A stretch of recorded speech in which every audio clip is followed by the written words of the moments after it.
Perkenalkan, nama saya Hasra Sitanggang dengan NIM 11S2508. Di sini saya akan menjelaskan kode simulasi menggunakan Streamlit dan Plotly untuk mensimulasikan proyek pembangunan gedung VT 5 lantai dengan fasilitas laboratorium.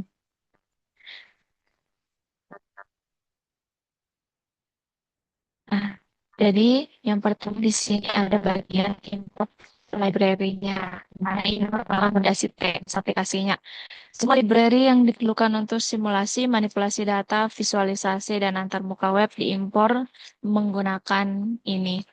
Library utama meliputi Streamlit untuk QA, NumPy untuk distribusi statistik, Pandas untuk manajemen data, dan Plotly untuk grafik interaktifnya.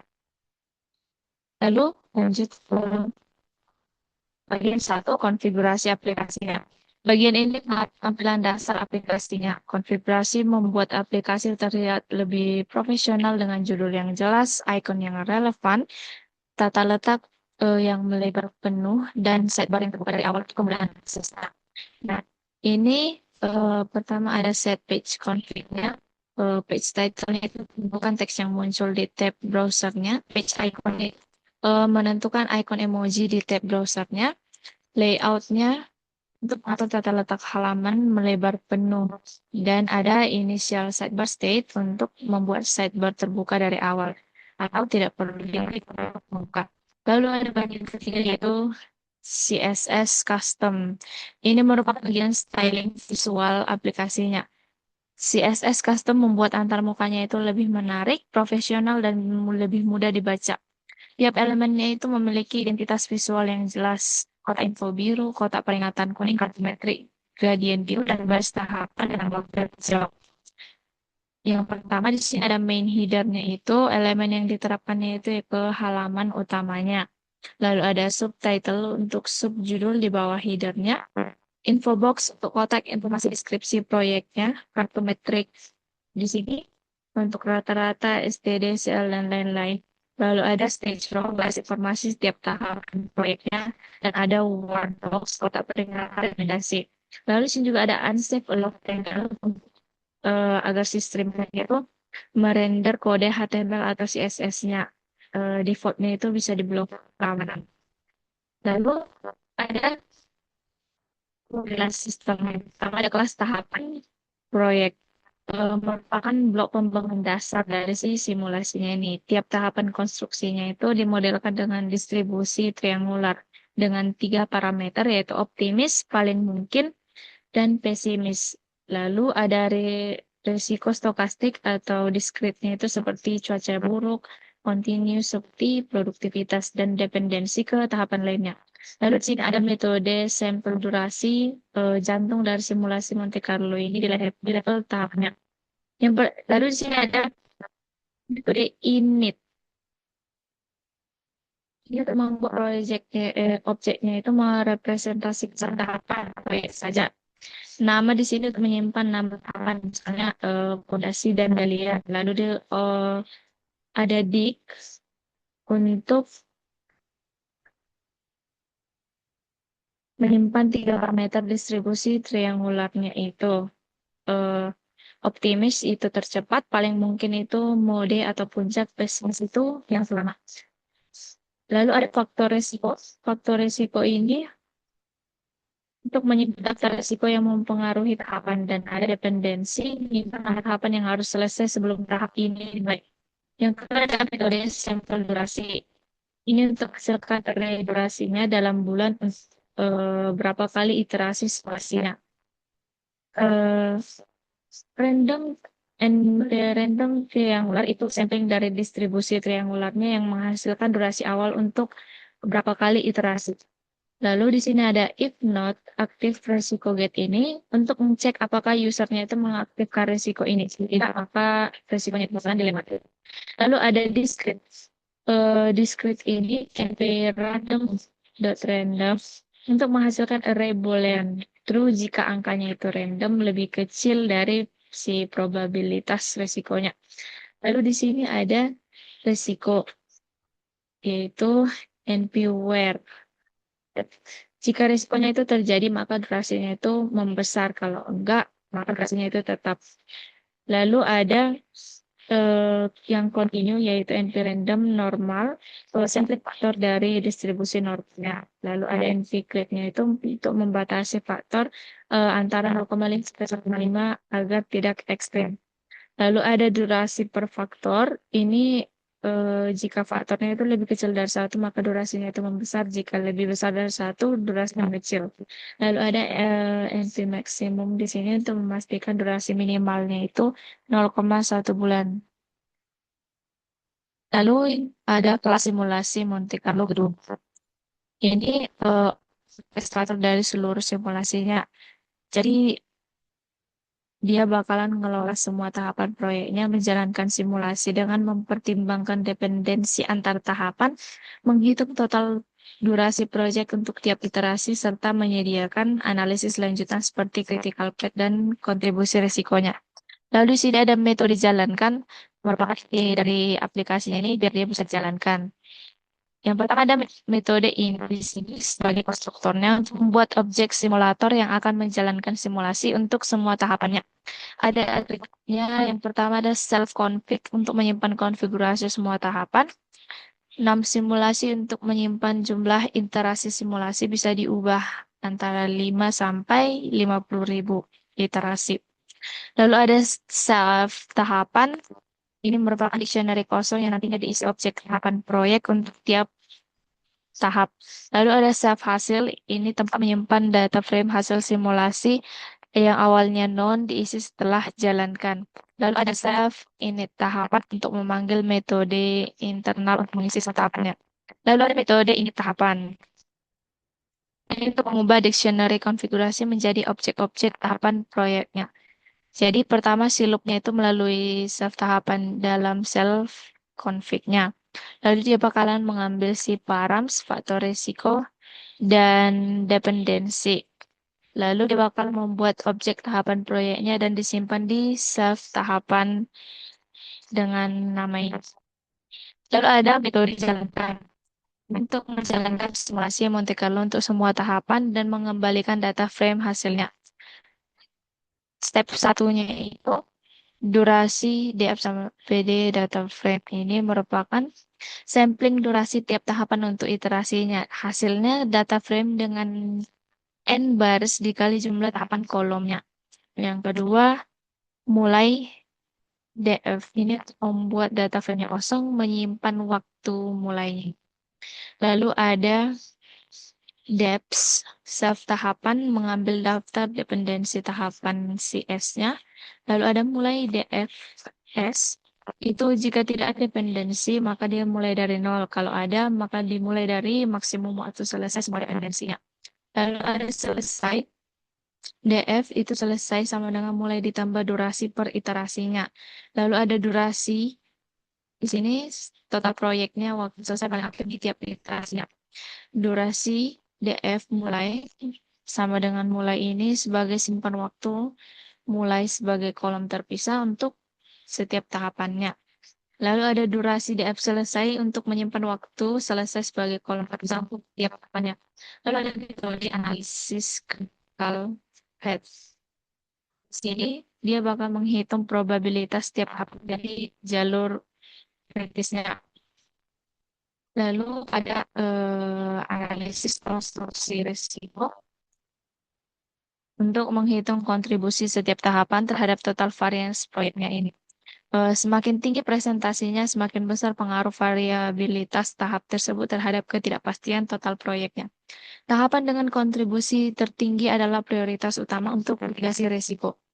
Lalu ada bagian yang ketiga, konfigurasi tahap proyek IT. Ini merupakan data utama dari proyek yang akan disimulasikan. Semua parameter durasinya tadi, optimis, paling mungkin, dan pesimis. Faktor risiko, cuaca, material, desain, produktivitas, dan dependensi antar tahapan didefinisikan di sini. Terdapat 8 tahapan proyek yang saling bergantung untuk mencerminkan urutan konstruksi gedung yang realistis. Lalu di sini ada risiko label untuk penampilan nama risiko yang user friendly di antara. Yang pertama ada dictionary konfigurasi tahapan. Ini untuk menyimpan data di semua tahapan proyek itu. Yang pertama di sini ada params untuk menyimpan 3 parameter distribusi tadi, optimis, paling dan pesimis. Lalu ada faktor resiko untuk menyimpan daftar risiko yang mempengaruhi tahap ini, lengkap dengan tipenya, probabilitas, dan dampaknya. Lalu ada dependensi, eh, ini opsional untuk nama tahapan yang harus selesai dulu sebelum tahap ini dimulai. Tahap yang pertama ada tahap perencanaan dan desain. Ini nggak pakai dependensi. Lalu yang kedua ada tahapan fondasi dan galian. Ini dengan dependensi perencanaan dan desain. Lalu ada struktur lantai 1 dan 2. Dependensinya itu fondasi dan galian. Struktur lantai 3 dan 5 itu menggunakan dependensi struktur lantai 1, 2. Begitu juga dengan MPP dan instalasi. Lalu ada finishing and facade design. Struktur lantai 3 sampai 5. MEP dan instalasi. Lalu ada lab dan interior. Ini pakai finishing and facade. Ada commissioning dan serah terima. Ini dengan dependensi lab dan interiornya. Lalu sini ada dictionary risiko tabel untuk memetakan key risiko internalnya itu ke label yang user friendly untuk ditampilkan di antara. Nah, lalu ada bagian fungsi visualisasi plottingnya. Ini merupakan visualisasi aplikasi ini. Terdapat 8 fungsi visualisasi yang semuanya menggunakan plotting untuk menghasilkan grafik interaktif. Tiap fungsinya menampilkan aspek berbeda dengan hasil simulasi, yaitu ada distribusi durasi, kurva probabilitas, critical path, box plot pertahapan, Gantt chart, kontribusi resiko, heat map korelasi, dan analisis resource-nya. Semua fungsinya bakal mengembalikan objek go figure yang ditampilkan dengan plotting chart. Yang pertama ada plot distribusi atau hasil. Nah, di sini eh, dia bakalan,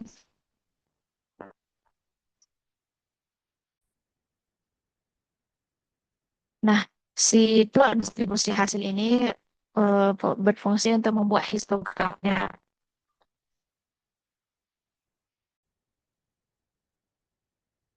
Lalu ada juga di sini plot kurva probabilitas hasil paket. Dan ini bakalan membuat kurva probabilitas kumulatifnya penyelesaian si proyeknya di sini. Di sini ada kurva biru dengan area terisi untuk menunjukkan probabilitas selesai pada atau sebelum deadline tertentunya. Lalu ada garis horizontal merah menunjukkan deadline di mana probabilitas selesainya itu 50%. Garis horizontal hijau menunjukkan deadline probabilitas selesai 80%. Dan ungu untuk menunjukkan deadline probabilitas selesai 90%. Lalu ada titik-titik di 16, 20, dan 24 bulan. Itu untuk menampilkan probabilitas untuk deadline referensinya agresif, realistis, atau konservatif. Lalu ada garis vertikal ungu, ini opsional, untuk menampilkan probabilitas deadline ekspansi usernya. Lalu ada plot critical path. Nah, jadi critical path ini untuk menampilkan probabilitas setiap tahapan menjadi jalur kritis dalam bar chart horizontalnya. Kalau di warna merah, itu sangat kritis, hampir selalu menjadi jalur kritis prioritas mitigasi tingginya. Kalau dia oranye, cukup kritis, sering menjadi jalur kritis, perlu dipantau dengan probabilitas 40-50%. Dan ada abu-abu, ini merupakan titik kritis yang jarang menjadi jalur kritis dan prioritas lebih rendah dengan probabilitas lebih kecil dari 40%. Lalu ada plot box plot tahapan. Ya, untuk membuat box plot menampilkan distribusi durasi setiap tahapannya. Kalau dia kotak atau box, itu rentang interkuartil Q1 sampai Q3 itu 50% datanya itu ada garis di dalam kotak itu median atau Q2, diamond atau triangle itu atau rata-rata. Lalu ada garis vertikal dengan rentang data non-outlier, biasanya Q1 sampai 1,5 kali. Titik-titik di sini outlier data yang ekstrim. Lalu ada plot kontribusi plot gain. probabilistik hasil nama tahapan. Nah, ini untuk membuat Gantt chart berdasarkan rata-rata waktu mulai dan selesai dari setiap iterasi simulasinya. Di sini ada parameter eh, base row. Base row itu yang berfungsi agar batangnya itu tidak dimulai dari nol, tapi dari waktu mulai rata-rata tahapannya. Lalu ada orientation untuk representasinya itu atau standar Gantt chart. Lalu ada panjang batang sama dengan durasi rata-rata tahapan dan posisi batangnya itu untuk mencerminkan urutan pelaksanaan tahapan berdasarkan dependensi. Lalu ada plot kontribusi risiko.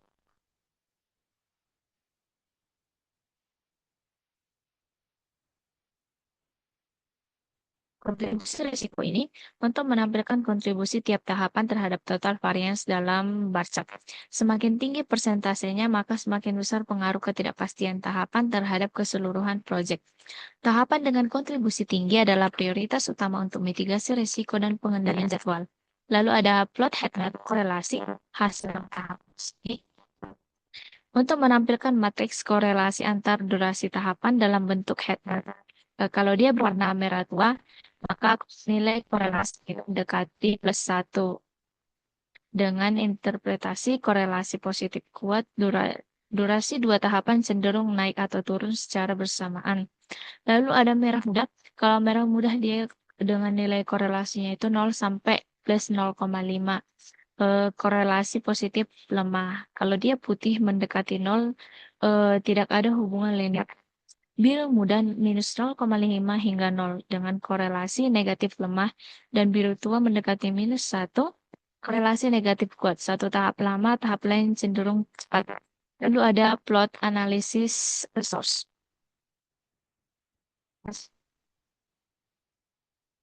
Ini untuk membandingkan skenario penambahan resource terhadap durasi proyek itu. Skenario-nya ada baseline, reduksi durasinya 0% dengan asumsi tanpa penambahan resource. Kalau +2, kalau ditambahkan 2 pekerja khusus, maka durasinya itu jadi 10% dengan asumsi pekerja tambahan itu bisa mempercepat pekerjaan tertentu. Ditambahkan satu alat berat menjadi 18%. Alat berat mempercepat pekerjaan struktural. Ditambahkan satu insinyur senior menjadi 25%. Koordinasinya itu lebih baik serta mengurangi perubahan desain. Dan ada tambahan kombinasi opsional menjadi 35% merupakan kombinasi terbaik dari resource-nya itu. Nah, di sini ada subplot bar chart integrasi per skenario dan line chart probabilitas selesai untuk deadline 16, 20, 24 bulan. Lalu ada bagian 8, bagian yang kelima antarmuka sama Streamlit. Ini adalah antarmuka pengguna aplikasi yang menampilkan sejumlah header, info box, dan sidebar untuk input parameter, yaitu jumlah iterasi, seed aktif atau non-aktifnya risiko, serta edit parameter tahapan. Saat tombol jalankan simulasi diklik, maka simulasi yang dijalankan dan disimpan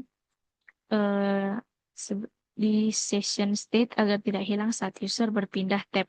Hasil ditentukan dalam 6 tab visualisasi ditutup dengan rekomendasi jadwal dan footer. Yang pertama ada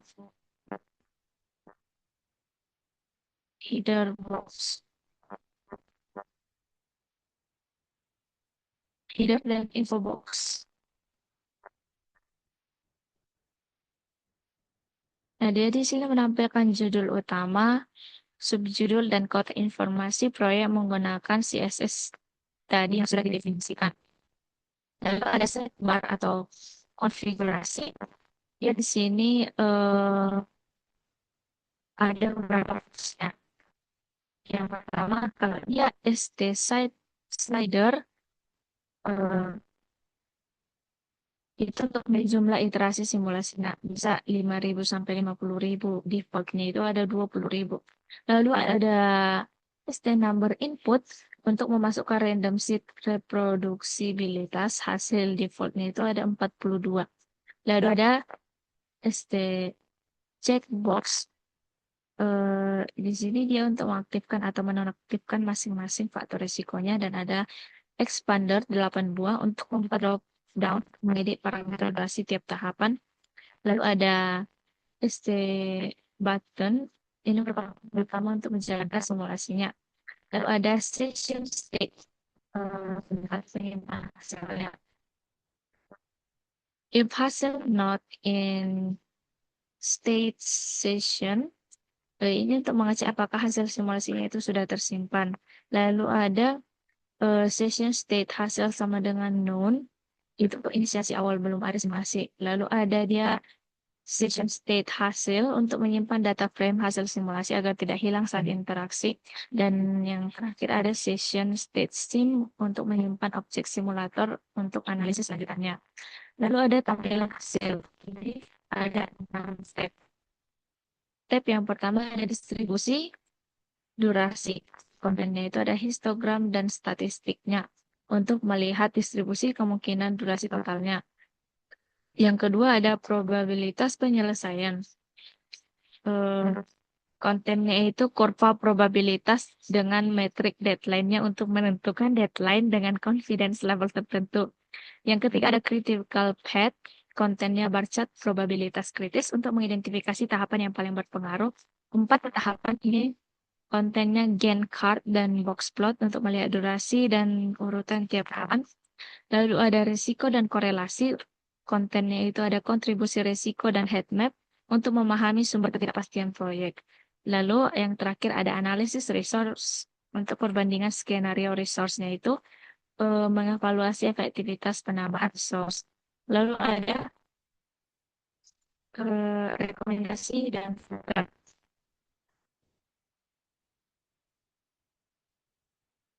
Nah, di sini yang pertama ada safety buffer. Safety buffer ini rumusnya P80 dikurangi atau rata-ratanya. Fungsinya cadangan waktu untuk mencapai 80% confidence. Dan ada contingency reserve itu P95 dikurang min, cadangan waktu untuk mencapai 95% confidence. Lalu ada jadwal rekomendasi, min ditambah safety buffer itu target jadwal yang realistis serta jadwal aman itu untuk jadwal dengan tingkat keyakinan 95%. Lalu ada entry point ini masuk aplikasi ketiga filenya isi RTP ini dijalankan dengan perintah. Kode ini akan memanggil fungsi main dan memulai aplikasinya ini. If name sama main ini kode hanya dijalankan jika file dieksekusi langsung. Dan main ini untuk memanggil fungsi utama aplikasi untuk memulai antarmuka streamingnya. Jadi kesimpulannya itu tadi bagian yang paling awal ada import library itu untuk fondasi teknis yang menyediakan semua tools yang bisa dipakai. Lalu ada konfigurasi halaman untuk menampilkan dasar web, CSS custom styling visual antarmukanya.